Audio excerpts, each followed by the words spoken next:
Hello everyone, जैसा कि आप सभी लोगों का एसएससी सीजीएल टायर 2 का एग्ज़ाम 2 मार्च से शुरू हुआ था। तो आज है आपका 7 मार्च और यहाँ पर आपका 7 मार्च का जो है लास्ट डे है आपका। तो देखते हैं कि लास्ट डे में कौन कौन से क्वेश्चन पूछे गए हैं।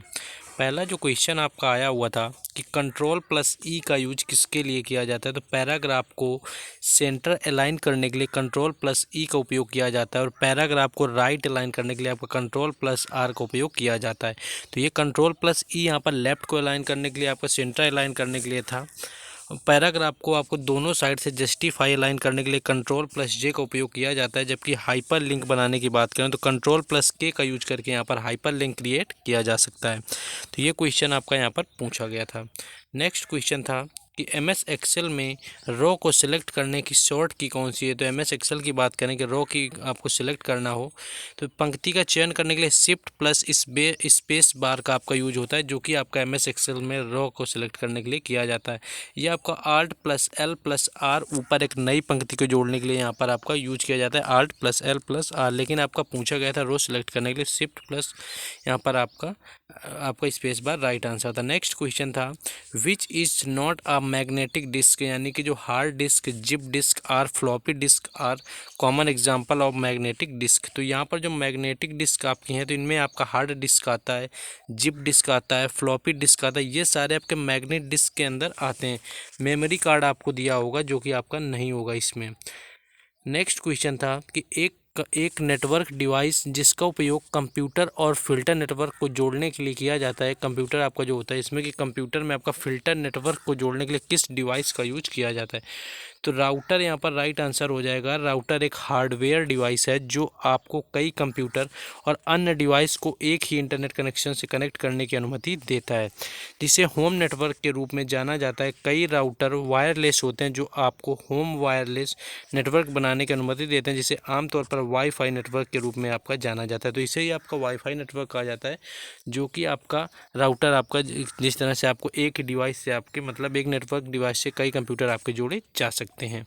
नेक्स्ट क्वेश्चन था कि पाठ और छवियों को इनलाइन प्रदर्शित करने की क्षमता वाला पहला वेब ब्राउज़र था, जिसका अर्थ है कि आप चित्रों और पाठ को एक ही पृष्ठ पर एक ही विंडो में साथ रह सकते हैं। और मोजेक यहाँ पर आपका पहला ब्राउज़र मोजेक था, जो कि पाठ में अंतर्निहित आपकी छवियों को दुनिया का सबसे पहला लोकप्रिय ब्राउज़र बनाने की अनुमति देता था। मोजेक के लिए एक उल्लेखनीय सुधार नेक्स्ट आपका नेट स्केप नेविगेटर आया। इंटरनेट एक्सप्लोरर ने माइक्रोसॉफ्ट के पहले वेब ब्राउज़र के रूप में अपनी शुरुआत की हुई थी। नेक्स्ट क्वेश्चन हम लोग देखेंगे, लेकिन इस क्वेश्चन को देखने से पहले जिन लोगों ने अभी तक वीडियो को लाइक और चैनल को सब्सक्राइब नहीं किया तो उनको वीडियो को लाइक और चैनल को ज़रूर सब्सक्राइब करना है, क्योंकि यहाँ पर आपको देखते होंगे कि हर एग्ज़ाम का, हर डे का, हर शिफ्ट का एनालिसिस करवाया जाता है। उसकी प्लेलिस्ट भी आपको बना करके दी जाती है कि आप आसानी से जाकर किसी भी दिन का कोई भी शिफ्ट का एग्ज़ाम देख सकते हैं। तो आपको चैनल को सिर्फ सपोर्ट के लिए सब्सक्राइब कर देना और वीडियो को आपको लाइक ज़रूर कर देना। और साथ ही आपको व्हाट्सएप ग्रुप और टेलीग्राम चैनल दोनों का जो लिंक है आपको डिस्क्रिप्शन में दे दिया गया है, तो उससे आपको जुड़ जाना है। तो वहाँ पर आपको पीडीएफ और बाकी सारी अपडेट मिलती रहेंगी। तो चलिए बिना टाइम वेस्ट के अपने क्वेश्चन में फिर से वापस आते हैं। आई होप आप सभी लोगों ने सब्सक्राइब कर दिया होगा।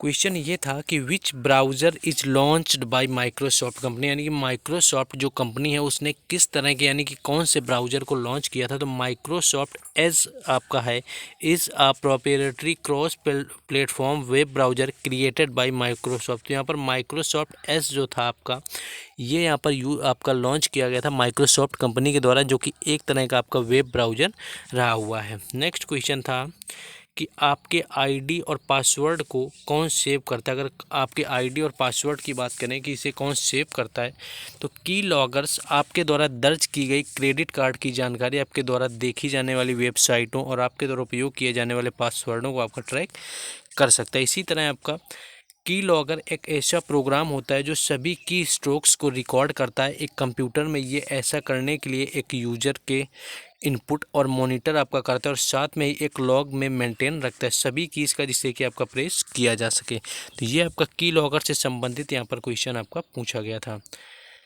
नेक्स्ट क्वेश्चन ये था कि इनमें से कौन एक वायर है, तो क्रिप्टो लॉकर आपका दिया हुआ था। तो क्रिप्टो लॉकर की अगर बात करें तो crypto locker is a form of ransomware that restricts access to infected computers by encrypting it contents one infected victims are expected to pay a ransom to decrypt and recover this files. The primary means of infection is phishing emails with malicious. तो ये आपका पूछा गया था, यानी कि link को खोलते ही अपने आप में एक अटैचमेंट फाइल डाउनलोड है जिसमें एक वायरस होता है, और ये वायरस इंस्टॉल होते ही आपके डिवाइस की हार्ड ड्राइव और उससे जुड़े सारे नेटवर्क डिवाइस को आपका इनकरप्ट कर देता है। तो ये आपका क्वेश्चन यहाँ पर मालवेयर से संबंधित पूछ लिया गया था।